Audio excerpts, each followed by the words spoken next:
అరాచక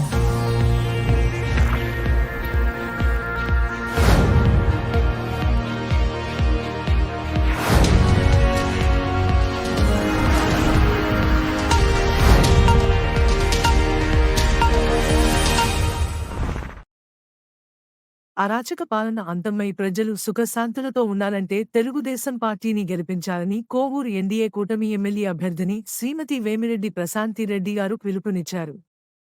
కోటవలూరు మండలం పాతవంగల్లో, తాటాకులదిన్నె మరియు గౌతమ్నగర్ గ్రామాలలో ఎన్నికల ప్రచారంలో పాల్గొన్న శ్రీమతి ప్రశాంతిరెడ్డి గారికి టీడీపీ మిత్రపక్ష జనసేన, బీజేపీ కార్యకర్తలు ఆత్మీయ స్వాగతం పలికారు. ఈ సందర్భంగా శ్రీమతి ప్రశాంతిరెడ్డి ప్రజను ఉద్దేశించి మాట్లాడుతూ ప్రజాప్రతినిధులుగా ఎన్నికైన వారు ప్రజల పట్ల పార్టీల పేరుతో వివక్షత చూపించే అనాగరిక పద్ధతులు మార్చుకోవాలని హితవు పలికారు. ప్రశ్నించిన వారిపై కేసులు పెట్టడం, ప్రత్యర్థి పార్టీ నాయకులు మరియు కార్యకర్తలపై అక్రమ కేసులు పెట్టడం సంస్కారం కాదన్నారు. టీడీపీ అధికారంలోకి వచ్చాక కార్యకర్తలపై పెట్టిన అక్రమ ఎస్సీ, ఎస్టీ కేసులు ఎత్తివేస్తామన్నారు.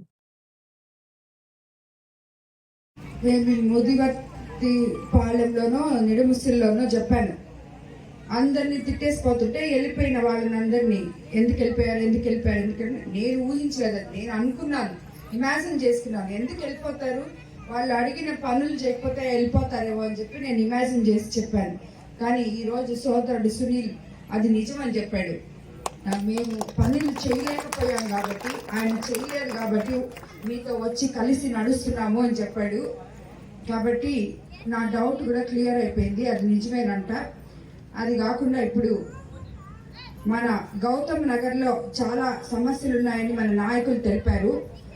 అర్హులైన ఇల్లు లేని నిరుపేదలకు 3 సెంట్లు, ఇప్పుడు రూరల్లో మన మేనిఫెస్టోలో చంద్రబాబు నాయుడు గారు 3 సెంట్లు ఇల్లు లేని వాళ్ళకి, అంటే 18 అంకణాలు స్థలము ఉమ్మడి మేనిఫెస్టోలో ఇచ్చున్నారు ఇప్పుడు. కాబట్టి ప్రతి ఒక్కరికి ఇల్లు లేని వాళ్ళకి ఇంక నుంచి 3 సెంట్లు 18 ఎకరాలు అంటే మీరు 2 ఇల్లు కట్టుకోవచ్చు. దాంట్లో హ్యాపీగా మీ ఫ్యామిలీ, మీ పిల్లలకి, మీకు అలా కట్టుకోవచ్చు. ఆ కట్టుకోవడానికి కూడా మంచి మెటీరియల్ ఇవ్వబోతున్నారు మనకి, వాళ్ళే కట్టిస్తారు పక్కా ఇల్లు. సునీల్ కూడా చెప్పారు ఇందాకే, ఆయన ఏ పని అడిగినా జరగలేదు అని చెప్పి. మరి నేను చాలా దగ్గర విన్నాను, తెలుగుదేశం వాళ్ళకే చేయలేదని, మరి వైఎస్ఆర్సీపీ వాళ్ళకి కూడా చేయలేదంటే ఇది ఇంకా ఆశ్చర్యంగా ఉంది. కాబట్టి అవి వచ్చిన ఇల్లు ఎట్టబోయాయో, వచ్చిన కొంచెమైనా వచ్చింది, రాకుండా ఏం లేదు. అభివృద్ధి పనులకి కొంచెమైనా వచ్చింది, అది ఏం చేస్తారో వాళ్ళకే తెలియాలి. సరే, వాళ్ళ విజ్ఞతకే వదిలేస్తాం మనం దాన్నంతా.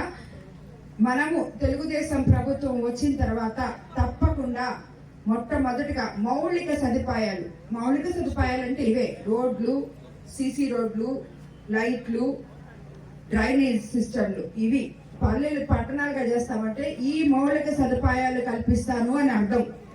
అవి మనము నెల్లూరులోనో లేకపోతే ఇంకో పట్టణంలో ఉంటే ఎంత రోడ్లు, డ్రైనేజ్ సిస్టమ్ అక్కడ కూడా కొన్ని దగ్గర లేవనుకోండి, అది వేరే విషయం. బట్ అలాగే చేస్తానని చెప్పి నేను చెప్పాను. అవి తప్పకుండా చేసి తీరుతానని మీకు అందరికీ మాటిస్తున్నాను. మీరు మాత్రం 2 ఓట్లు, ఒకటి ప్రభాకర్ రెడ్డి గారికి, ఒకటి నాకు, ఇంకా ఎక్కువ టైం కూడా లేదు, అందరూ వేయాలని చెప్పి సైకిల్ గుర్తు మీద మిమ్మల్ని అందరినీ మరోసారి ప్రార్థిస్తున్నాము.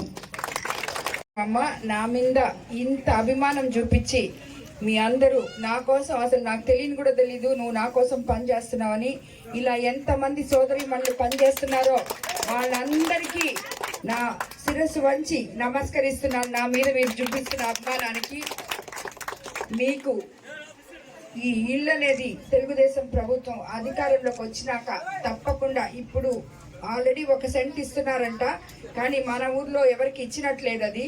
కాబట్టి రాబోయే రోజుల్లో తెలుగుదేశం ప్రభుత్వం అధికారంలోకి రాగానే, చంద్రబాబు నాయుడు గారు ముఖ్యమంత్రి అయిన తర్వాత 2 సెంట్లు ఇవ్వబోతున్నారు ప్రతి ఒక్కరికి, పేదవాళ్ళకి. అదేవిధంగా మంచి నాణ్యమైన మెటీరియల్తో ఇల్లు కట్టిపోతున్నాడు. నువ్వు పడే బాధ నీళ్ల గురించి నువ్వు చెప్పావు, అయినా జరిగింది అన్నావు, కానీ అక్కడెక్కడో చూపించావు, అక్కడి నుంచి తీసుకొస్తున్నాను. కానీ అలా కాకుండా పైప్ లైన్ ద్వారా ప్రతి ఇంటి ముందు స్వచ్ఛమైన తాగేదానికి నీరు, కొళాయి అరేంజ్ చేస్తానని కూడా చెప్పారు. కాబట్టి ఇవన్నీ మనకి ఇలాంటి ఒక పక్క అయితే మీరంతా ఫ్రీగా బస్సులో ప్రయాణం చేయొచ్చు, నెలకి 3 సిలిండర్లు వస్తాయి, తల్లికి సంవత్సరానికి 3 సిలిండర్లు వస్తాయి, తల్లికి వందనం పేరుతో 15,000 ప్రతి బిడ్డకి ఇస్తారు. ఎంతమంది బిడ్డలు ఉంటే అంతమంది బిడ్డలకి. అవ్వాతాతలకి పెన్షన్ 4,000 ఇస్తారు ఇంక నుంచి. సరేనా? ఇప్పుడు 5 సంవత్సరాల్లో మీకు అది 250 పెరుగుతూ ఇప్పుడు 3,000 అయింది. కానీ ఇప్పుడు జూన్ నెల నుంచే 4,000 పెన్షన్ ఇస్తారు. వాలంటీర్లు కూడా మీ ఇంటికి వచ్చి తెచ్చిచ్చిపోతారు. సరేనా? ఇవన్నీ ఉంటాయి. అదే విధంగా మనకి ఇల్లు కట్టుకోవడానికి అభివృద్ధి ఉంటుంది. కాబట్టి అందరూ ఆలోచించి, మీకు నేను చెప్పాల్సిన పని లేదు, మీరే చెప్తున్నారు. మేమందరం తెలుగుదేశం ప్రభుత్వం కోసం.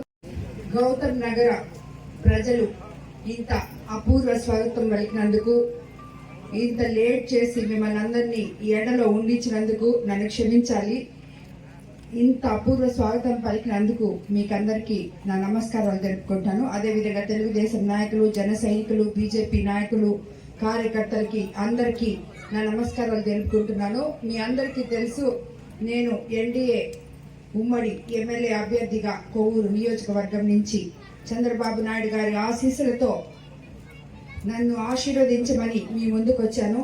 అదేవిధంగా ఎంపీగా వేమిరెడ్డి ప్రభాకర్ రెడ్డి గారు నెల్లూరు నుంచి పోటీ చేస్తున్నారు. మీరందరూ మీ పవిత్రమైన ఓటును సైకిల్ గుర్తు మీద మా ఇద్దరికి వేసి గెలిపించిస్తారని మిమ్మల్ని అందరినీ ప్రార్థిస్తున్నాను. అదేవిధంగా జగన్మోహన్ రెడ్డి బిల్లులు పెడతాను మోసం చేసి మమ్మల్ని తీసుకుపోయి తెలుగుదేశం నుంచి మమ్మల్ని అందరూ మోసం చేశాడు. మాకు 80 లక్షలు బిల్లులు రావాలా, ఒక్క పైసా లేక అప్పులో మా పైన పడి ఉన్నారు. ఆ వచ్చి ఆ మహాదేవి వచ్చేదన్నా మాకు మంచి చేస్తుందని మా పట్టం చేయలేదు.